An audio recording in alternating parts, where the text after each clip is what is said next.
You know what time it is. Jaman. Yeah, man. Welcome to the Cali High podcast. This is your host, Chenzo Nico, and I've been a cannabis connoisseur for 50 years. 50 On the Cali High podcast, we will talk all things cannabis as they relate to California and beyond. From the history of buds in the state, to the laws that now govern its use, to notable personalities in cannabis and how they shape the industry in California and the world, to growing personally and professionally, indoor and outdoors, from flowers to concentrates, edibles to topical cannabis creams, and the people behind the scenes. Reports from dispensaries, cultivators, medical patients, historical documents, and of course, recreational users. Hi folks, this is Chenzo Nico, your host. Welcome to Cali High's 6th episode. I'm here with Joe, the sound guy, as always. Hi, I'm Joe, the sound guy on episode 6. And this week we have a great show. We have Robert Ackerly, original member of the Brotherhood of Eternal Love, also known as Bobby Bell, and Chris Wheat. Wait, He has some all those aliases. names. Yeah. Okay, all right, now proceed. Okay, so the Brotherhood of Eternal Love existed in the 60s and the early 70s, and they were responsible for expanding the minds of millions. They were doctors? No, they were responsible for distributing a bunch of LSD to people. Oh, Mm-hmm. okay. But along with that, Kind of like CVS. kind of, Okay. and so they also imported amazing Mexican marijuana and amazing Afghani hash called Afghani Primo. Primo. Yeah, I remember that. Mm-hmm. Yeah. Yeah. And so, I mean, it came in little surfboards about like a foot long, 4 inches wide, 1/4 inch thick, Yeah. brown. It didn't float, though. No, I and you tried. couldn't surf on it. I tried. I really did. Okay, continue. So So anyway, this week, the music's going on a little long. All right. let's No, take these. no. Keep going. Keep going. It's Okay. all right. It's all right. We're going to edit this, right? Bring Yeah. the music up. I don't care. Okay. Hey, we're having fun. All right. So we have a few excerpts of the book Orange Sunshine by Nicholas Shou, which was also made into a movie. It talks about Robert Ackerly and his friends and their exploits. Nicholas Shou. Nicholas Shou? He was a really big shoe. Sounds like a footnote to me. Ed Ed Sullivan. footnote. Okay. Silliness. Yes, This is silliness. I know. The band's playing way too long this week. We gotta cut it out. Like, Edit. I say just go. Okay, so You got it. all right. You got the interview. You're passing through another dimension. A dimension not only of sight and sound, but of mind. A journey whose wondrous boundaries are that of imagination. Your next stop, Cali High. Cali High is super honored to have Bobby Ackerly with us today, an original member of the Brotherhood of Eternal Love, who has agreed to do an interview with us, and we are stoked. So, Bobby, welcome, and thanks for coming down. Happy to be here. Really happy to be here. Well, it's an honor to meet you. And you know what? What we were just talking about, one of my friends said, hey, ask him if he's disappointed in the way the world is now. You think it's cyclical and the forces of light and dark balance each other? Oh, definitely. It's like reconciling the positive and negative, or the male and the female, is the whole thing, and that's where you entered your third eye, or the pineal gland, or the cave of Brahman that the Hindus call it and stuff. And it's like between sleep and awake, and the pineal gland, you create natural DMT, all the time, which separates the day to night, dream time, and all the dualities. And then, so the balance of all these positive and negative energies in the spiritual or dream world is different laws apply into the real world, the earthly being here. here now, and having these bodies and being able to do all this stuff. The dualities are all the same. It's all the same, life, death. So that's pretty much the basic things for the Brotherhood was founded on. It's all the oneness of everything. Can we talk a little bit about the origin of the Brotherhood and how you guys got together, how it became the Brotherhood? Just some guys in high school together? Junior high. Junior high, yeah. And then Which junior high? John Fremont Junior High School in Anaheim. And I hit there in the 7th grade. And that was where Disneyland was, and every kid in the universe wanted to live in Disneyland at that time. Kind of sick, huh? Yeah. Once it gets going. And then so the first class I've had was pretty much the core members of the Brotherhood in the 7th grade. And it was Lizard and Roger Meyer, Fasty. You were talking about Edward? Edward Padilla. Eddie, he went to a different school at the time. I didn't meet him till the 8th grade. and then he couldn't be here now because he had to work today. Well, tell him we said hi. Give him our love. So then, from junior high, where did you go? So we first started pot, and then some of the guys got into Reds and Bennies and all that stuff, and then that was what was going around. And so I got kicked out of Anaheim School District and had to go up north up here to go to school with my dad. My parents were split up. Yeah, and then 59, my best friend's J.C. Tunnel, who was Johnny Griggs' cousin, Tommy Tunnel, and Billy Erskine turned me on to my first joint. Do you remember what kind of weed it was? Or no, it was just Mexican. Yeah. It was all, we didn't know anything. We even smoked seeds until we found out they were giving us headaches. Snap, and crackle, stuff. pop. I'm like, man. Whatever. Yeah, it was pretty cool. That's cool. The first time we smoked a joint, and I was going, I don't feel anything. What's up? And they said, don't you feel anything? No. So we started smoking another one. Yeah. Don't you feel nothing? No. And then me and Billy were standing there looking at a painting on the wall. It was like a river stream and, nature and stuff. It was like, what? The water started flowing. The leaves painting started moving. Yeah. And he looked at me and I looked at him. He said, do you see that? And I said, yeah. So I was like, whoa. And then it was on. Yeah. That's funny. So when did you guys gravitate towards Laguna Beach? Am I like skipping periods here? Yeah, okay.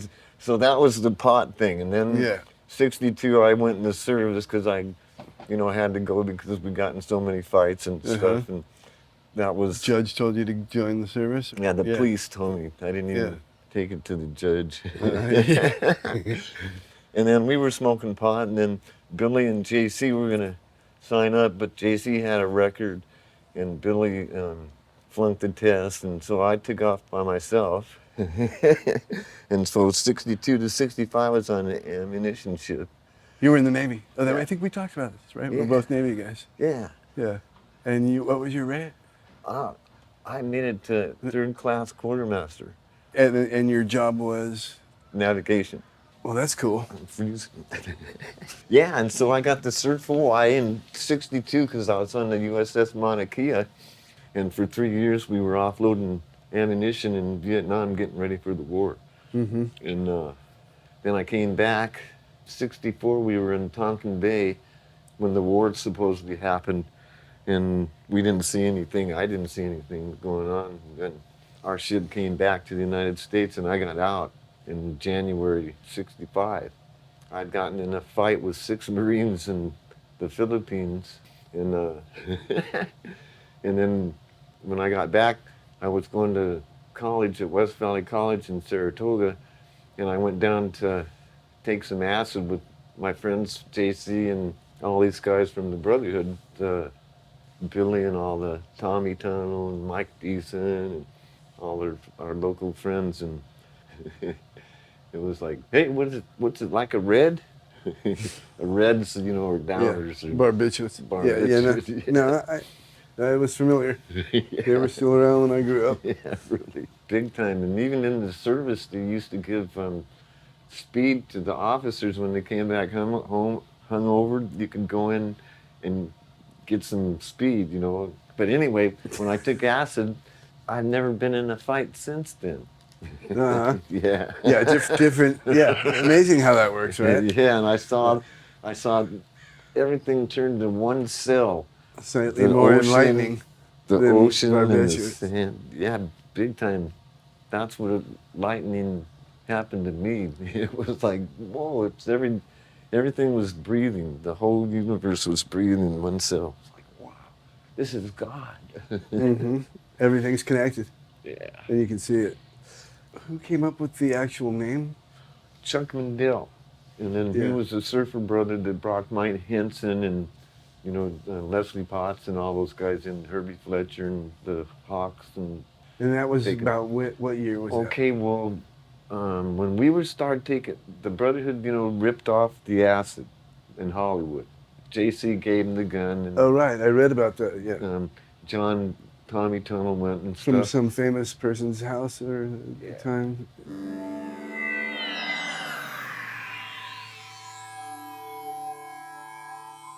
And now I read from the book Orange Sunshine by Nicholas Shou.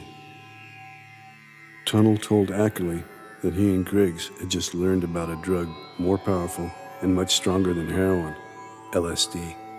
Griggs was intrigued by the rumors, and when he found out that a flamboyant Hollywood film producer who lived in a mansion in the hills kept a big jar of it on top of his refrigerator, he set out to get it.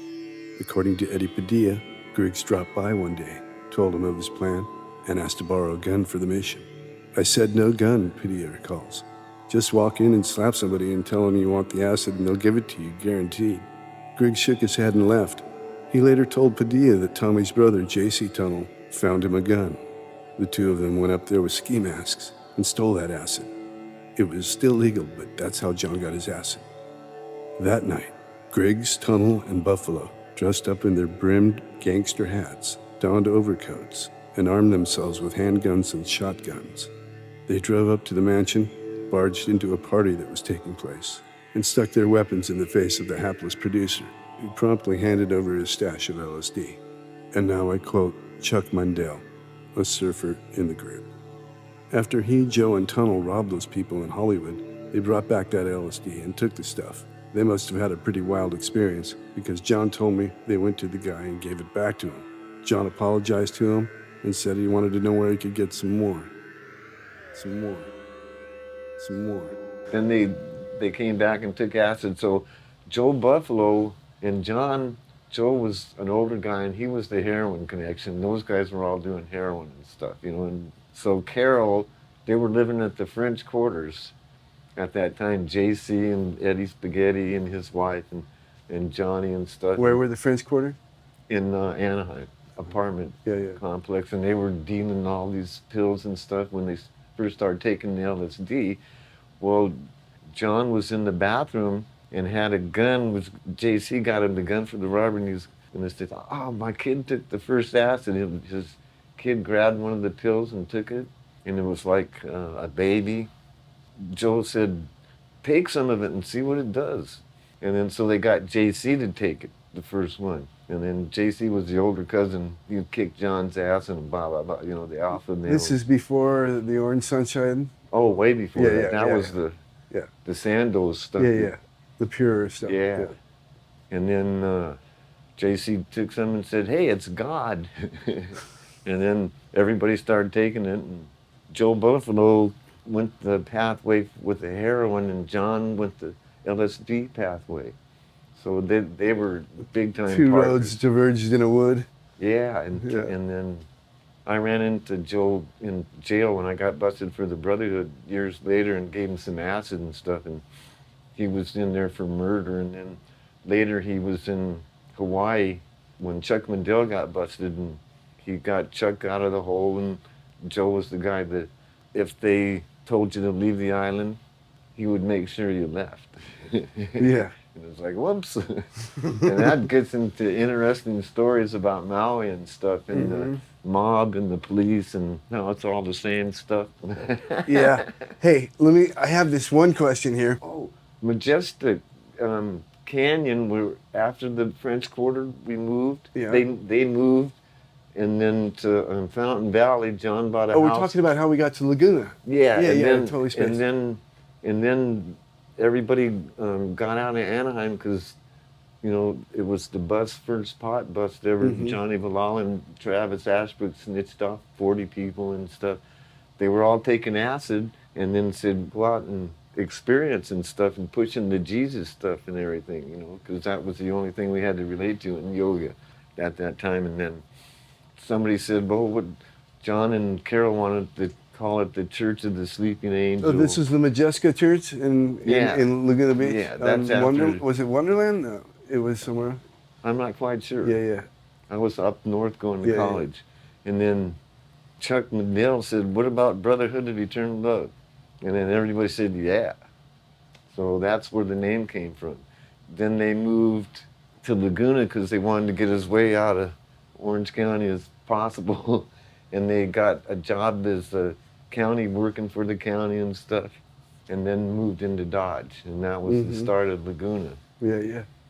And was there a philosophy that the Brotherhood derived from the name when it was evident that what should be the name, or was the philosophy already in place?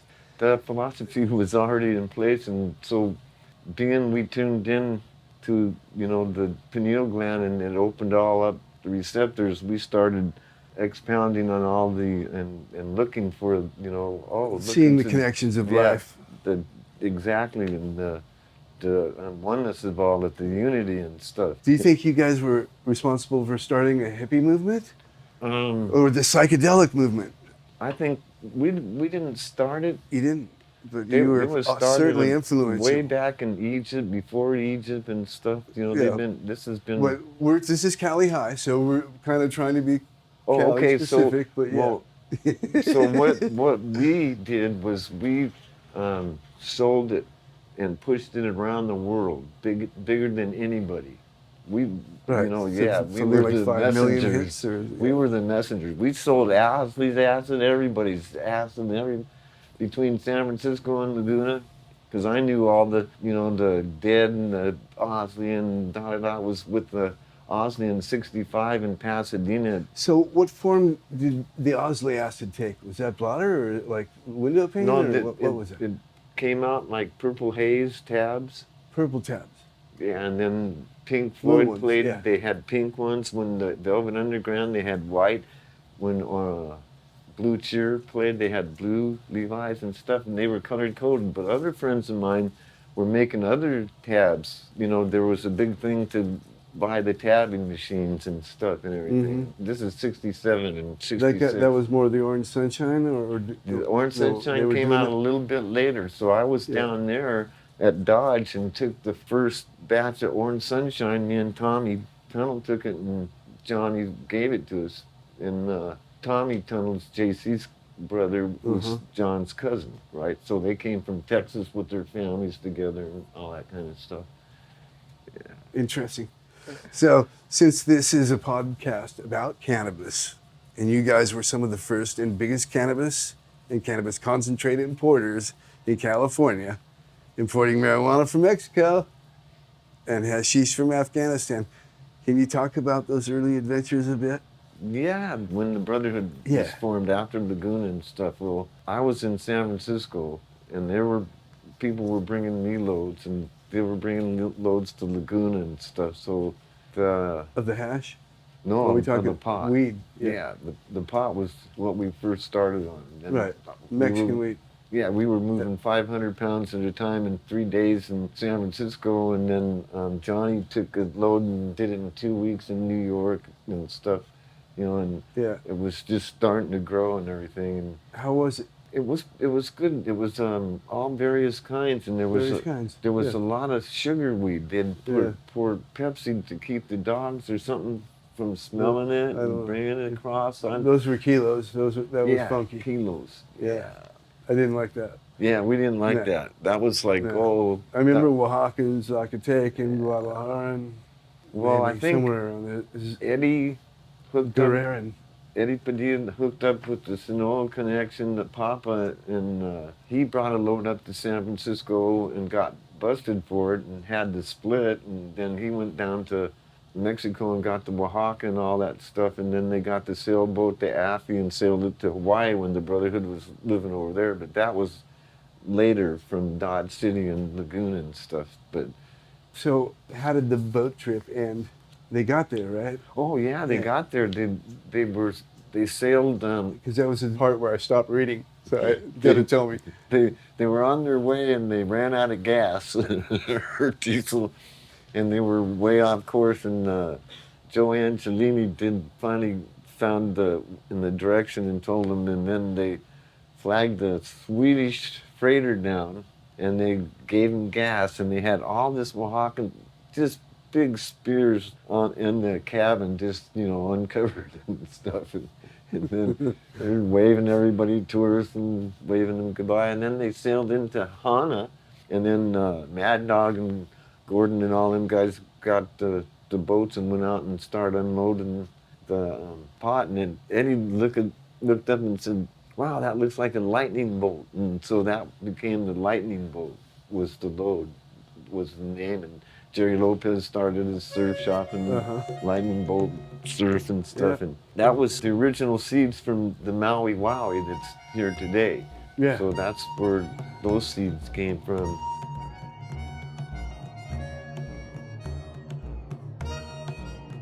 The Mexican weed unloaded from the AFG quickly became famous throughout Maui as Lightning Bolt. Padilla came up with the name while sitting on the beach in Mexico with Joe Angelini, preparing to load the yacht. We were taking it down to the beach and hiding it, and I pulled out a cola, held it up to the sun, and said, "This looks like a lightning bolt." And that's how it became the Lightning Bolt load. Within a month, so many lightning bolt seeds had been thrown out of the window or off the porches of various Brotherhood houses in Olinda, Makawao, and Kula that a robust crop of marijuana plants began to spring up like the weeds they were. It was so fertile, all you had to do was just drop a seed and let it rain, Padilla says. When Les Potts first arrived in Maui, a few years before the AFG, he recalls that there wasn't much marijuana growing on the island, but some started planting seeds, he recalls. A strain that started was called the Kula Crippler. It came from the seeds left over from the pot that the Toki brothers in Afghanistan threw over their shoulders when they were doing separating and the various grades to make the hash. They'd give you bales of that stuff if you could smuggle it out of Afghanistan, he claims. After the AFG arrived in Maui, a surfer from Santa Barbara somehow managed to crossbreed a lightning bolt plant with a Kula Crippler plant. It wasn't long before acres of the rich farmland near Kula were blooming with the new strain of marijuana plants. As word of the new crossbred marijuana strain spread throughout the island, hippies began carrying it back to California.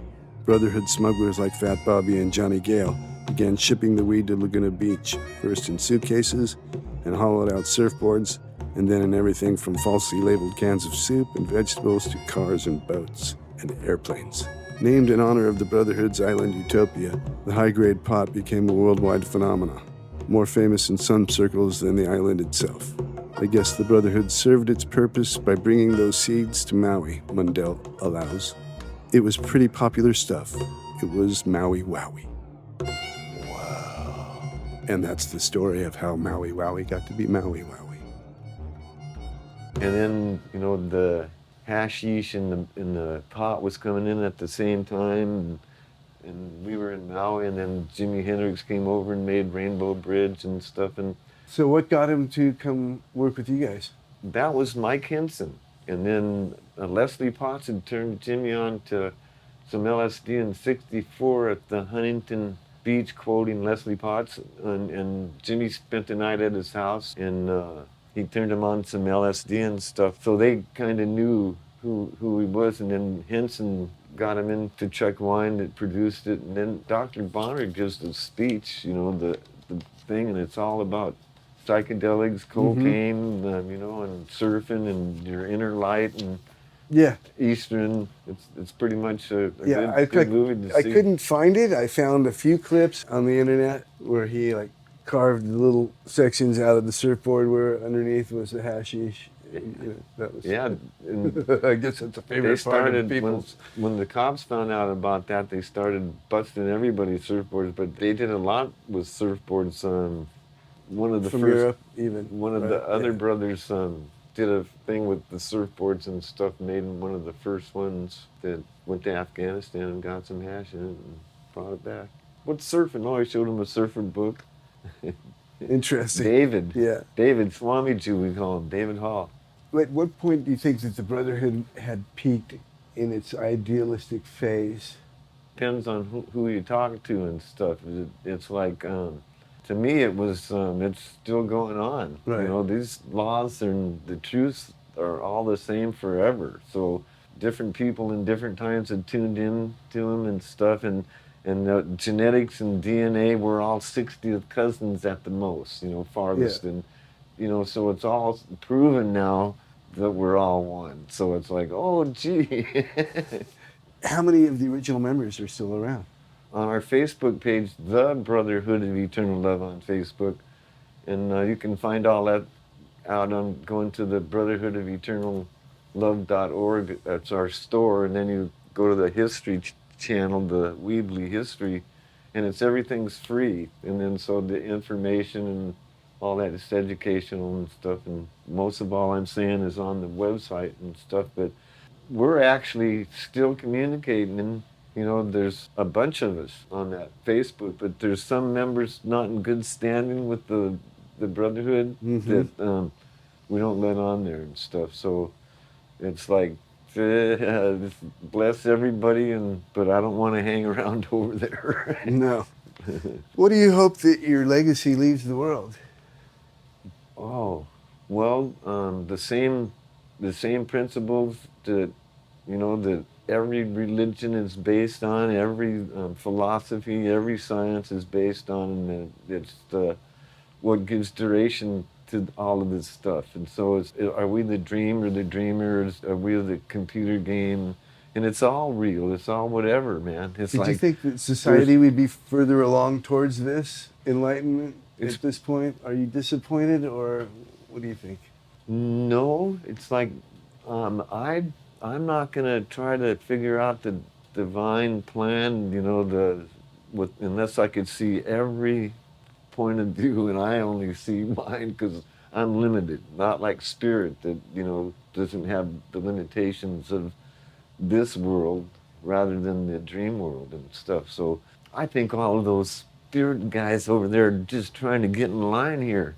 You know how many sperm cells try to make it? We're winners. Yeah. But what happened to all the other ones, man?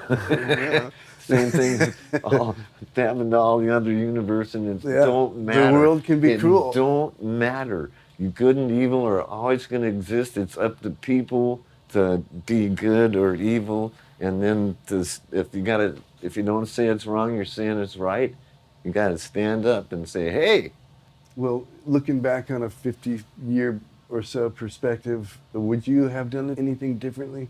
Everything that I did and all the ups and downs and floating in the high and low tides and stuff and then all the people, my brothers that ripped me off, ratted me off. Tim Leary ratted me off, his family and stuff, and you know, I did the time and da-da-da, it's in second issue, High Times and stuff, but it's like, I got to hear from all those experiences, and that's a positive and a negative, you know, to shape what you are, you know, Yeah. from all your experience. So every experience is like the universe is my way, love is my law, peace is my shelter, experience is my school, obstacle is my lesson, difficulty is my stimulant, work is my blessing, pain is my warning, balance is my attitude, and perfection is my destiny. So it's harmony with nature and peace on earth. And then that's the 10 pathways to the universe, the Brotherhood of Eternal Love. It's like one of the hardest things for me was not taking anything personal. So all this time, you know, we were heroes. We went from zero to hero. The Beatles were gonna write Tim Leary's running from governors. I'm sending 4 grams of acid to the Moody Blues to run on tours and all that stuff with him and blah blah. But then they had planned all that, and then they stopped all the acid in the pot, clamped down, and they brought in the crack and the heroin and everything, and they started the prison system and busting everything. And then Well, when they busted the Colombian weed, we got Colombian cocaine. Yeah, Nick's book, Who Killed the Messenger, is about the Contra cocaine doing it. When I was selling coke for him, and I saw an airplane in San Francisco, these Fritz from San Salvador, El Salvador, and I just went to get a couple kilos, and he said, come on up, and I'm at this airport, and this plane lands, and we see this guy get out with a big sea bag and walks, and he comes up to the hotel room, had 80 kilos in with all the family's names on the kilos. He didn't go through custom or nothing, Right. just walked off with the plane with it. It was like What airport? San Francisco. Wow. And we were at one of them hotels we could look at, so they could spot and anything's cool, But that's, that's a whole different era. Let's go back to Afghanistan. Can you tell us of a trip to Afghanistan? What it was like? Oh, it was fantastic. Where would you start out from? Well, we started out from San Francisco, and we went to England. 4 of us, me and Danny Caserta and Tommy Tunnell and Gary Cuthbert. Gary Cuthbert and Tommy Tunnell and me were best friends for, forever. Tommy's JC's little brother. Blah, blah. So Tommy and Gary were going to drive a Land Rover, and me and Danny were going to get a 2-bedroom Bedford, English Bedford. So we went over there and we stayed at this place in Broadstairs, Kent, a resort hotel, and with these guys that Ricky knew, and he knew all about it and stuff and everything. So we got our motorhome and took off, and Ricky had told us not to go to Turkey for any reason, so he said go to Bulgaria and try to ship this on the Black Sea and stuff. And then so I went there, and they didn't have any facilities. They said go to Turkey, so we went to Turkey, and then everything cool. And then we got there, and then What kind of vehicles were you it driving? was an English Bedford. It's a 2-bedroom motorhome. Wow. Is this one that got the top knocked off? Yeah, and then Okay. I don't mean to go ahead. Sorry. I got the top knocked off in Bulgaria, and that's when I saw the headliner was so flimsy, you wouldn't hold hash or nothing. Like it was like, where's he gonna put it on this thing? And then Bulgaria didn't have fiberglass. They said go to Turkey. So I pulled into Turkey and pulled into the Hilton and said, hey, my card and that and this and that. And they said, oh, everything, yes, fine. Got me reservations on a boat all the way up to Biz, the other end of Turkey, that put the motorhome on and first class and everything, have dinner with the captain. So from Turkey you went to? It's like where the Raqqa Altamont, where the assassins' stronghold used to be, up that end north, and then cross the border into Herat, and then go to Kandahar. So we got to Kandahar, and the road guards on the road tolls are selling hash to everybody. It's just like, when we first ran in there in Herat, me and Danny ran into Elliot Miller. Elliot Miller was one of our bros from the beginning, and took acid with him and his wife and stuff and everything, but he was always working up north. He later sent Stevie Miller's drummer to Afghanistan. He got busted in Greek and did 5 years and all that stuff, and he was a big-time merry prankster, dealer in LSD and all that stuff. But we met him, and he professional courtesy. He didn't ask us, and we didn't ask him, and then we took off. Later, he brought hang gliders and was hang gliding from the Pamirs. Anyway, we went to and then we went to Kandahar, and then Ricky Bevins and Travis Ashbrook had Hayatullah in the Nasrullah, and they had antique shops and stuff, and then These were the Afghani hashish the dealers Toki's in brothers. Kandahar. Yeah. Yeah. And then they had a little hotel, and all the brothers would come in and leave all the, because we were all vegetarians and vegans and stuff, and they'd leave juice and everything and supplies. We had everything there that, you know. They were nice people. Yeah, they were, oh yeah, they were really great people. It was like one of the first experiences I got with Hayatula when I went back after the Bedford because I popped the top. Ricky said we couldn't put it in there, so he had a Volkswagen ordered from Germany, and this other guy was going to drive it at the hotel in Bedford. You know, the waiter and all that stuff, the guy that lived there. And then I took acid with Hayatula while they loaded the. He ate acid with you? Yeah. And how was that? It was really far out. We were just, you know. Tripping out? Yeah, out in the desert. We didn't even talk. We just smiled. Yeah, it was awesome. And all the stars were like jewels and everything.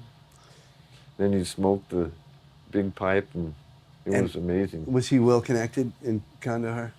Yeah, he was. They were taxi drivers there, and his brother Emmanuel was a driver for somebody at the embassy. So when we started dealing with him, they bought him a hotel and everything, and then they started buying all the hash. And then Ricky and me went up to the Kagir Dam up there above Kabul and took acid. I was really sick. And then Travis came in and gave me some opium, and it got rid of dysentery and stuff. And then me and Ricky took some acid, and he's arguing with me about money and shit on acid and stuff. And so I agreed to go back to England, get the papers from Fritz or whatever it is, and then go to Germany and pick up the Volkswagen camper motorhome with them. You drove it all the way back from Germany, back to Afghanistan? Yeah. Because the camper had been demolished? Well, it wasn't demolished. Not demolished, it was just fixed. de-roofed. You couldn't tell anything. You couldn't put it in the liner to begin with. So I went back to Germany and then came back, and then they did the Bedford. And then me and Tommy drove the camper to Karachi, had it shipped. The same tribe as in Kandahar as in Pakistan. In Karachi. So the Bedford went back to England, and Danny got busted because he didn't give her enough money to get in the country and have a hotel room, and England deported you if you didn't. And then so he did that with the first guy we sent over there. He did it with Danny Caserta, and Danny gave him all. Shorted him? You mean? He didn't give him money to get into the hotel rooms and stuff. And then so Danny gave the hotel guys that we were staying with in Kandahar and everything. And then so when Carol came over there after all this was going on, they deported Danny. Carol who? Carol Elser. And she was Gary Cutler's girlfriend. And then we had a band in Haight Street and all that stuff. We're recording for Fantasy Records and got the opportunity to go. What was the name of the band? We were the Pleasure Circuit or the Reefer Man Band or some shit. And it came from the California Blues Band with all my friends and stuff. But we were up there dealing, Mike Beeson and all that stuff. And we started doing the hash instead of the music. And then Hayatula wanted me to load everybody up and stuff. And so me and Ronnie and Smitty did a trip with the motorhome. And Bobby came over and loaded up a couple things, Fat Bobby and You mean after the van was shipped back? Oh, yeah. After, yeah, well, the Volkswagen got back. I had Billy Erskine pick it up in Norfolk, Virginia with me. And then we drove it back. Across the country? Yeah, and offloaded it. And then the motorhome, Danny went back to England to pick it up because it was going to arrive in England, and he told him, oh yeah, I'm staying at this guy's and da-da. The same thing Carol had said. They didn't find the acid on Carol and stuff, and they sent her back, you know, deported and stuff, and they didn't find the 4 grams of acid on stuff, but she took about 10 hits of 4-ways while she was being interrogated by Scotland Yard, and that'll help. And the resin in the Haight-Ashbury hash pipe was the heaviest content of resin in Scotland Yard's history. And then so it's like, so They had pictures of me and all that stuff, and then Danny and everybody was given the same address, and then so they busted Danny because he was a driver, and then he said Ricky didn't know anything, and so Ricky got away, and Danny did a year in England. In the meantime, the Volkswagen got back and took my half, and Ricky's half I had stashed for him. Ricky had told me not to give it to anybody, stash it before he left, and after all the shit he was pulling, I was going, wait a minute. Would you like to say anything about the Brotherhood that has heretofore been unsaid or unknown or misinterpreted? And would you like to correct the record about anything? The Brotherhood to me is everybody that believes in the eternal laws and harmony with nature and peace on earth, and then the good versus the bad. But everybody, is experiencing, and then so all the bad people are just our learners teaching us, otherwise we wouldn't know what the good was and stuff. So it's like, who knows what the Great Spirit's got in the great mystery, it's... Life goes on, and we learn. Yeah, really. I feel like I'm learning right in your presence, bro. Right on. Yeah. It's always a learning thing. Yeah. The only constant in the universe is change. Uh-huh. And then so gods, governments, religions, organizations, hippies, countries come and go, but man's needs are eternal, and we can't change that. Nature provides each generation with her abundance for free. So all of this stuff is just people trying to get between you and your food. And we all got a right to the same amount from birth, For 7 generations down, we should be talking to them, not destroying our water and our living space. Yes, well, I'm very disappointed with the way we've been treating the earth. And you're right, equality was meant to be. Everything is meant to be. It's just incredible. It's just like we're very limited. Like water, only hold so much water in a lake and a cup and da-da-da. And so we're very limited, and we're not perfect like spirit, man, and it's, freedom and all that stuff. So it's like experience is my school. Mm-hmm. Just here to find out what the truth is. And then so I think the Brotherhood was like turning on to these eternal truths. All the great people and things, and it was the conscious thing, like, a tree or some sod grass has all these roots, but it's in one clump. And it's like the 60s and stuff, it was everybody, man. There were so many people that were expounding on, the truths. Mm-hmm. Me and Ken Randall were cruising home in my Woody, man, and on the freeway, and Donovan was singing, first there is a mountain, then there is no mountain, then there is caterpillar. And the windshield wipers were going and was kind of drifting. And then everything turned into the cosmos. And it was like, there's no car, no Bobby, nothing. It's just like... Who's driving? And then it all came back. It's like, first there is a mountain, then there is no mountain. Then there is. Yeah, first there is no car, and then there is. Yeah. Listen, Bobby, what an experience this has been, and I want to thank you on behalf of Cali High for letting us do this and talking to you. I feel slightly more enlightened. All right, well, thank you for having me, and it's like Cali High, hey, yeah. I like what you guys are doing, and so the truth, man, the truth is... Truth will set you free. It will set you free. I know it's a cliche, but it's kind of true. Yeah. Heck yeah. Alrighty. So peace out, everybody. Peace out. Thank you. Wow, that guy's deep. Robert Ackerly, Sorry I missed that trip. original member of the Brotherhood of Eternal Love, and you can find them at the Brotherhood of Eternal Love on Facebook. Yeah. Yep. Or Mind Book. Face your mind. Explore the universe. Episode 6, Cali High. So, what's next? I don't know. Oh, we're gonna interview the coronavirus. Have you been locked up? I hope you've been binge listening to our episodes.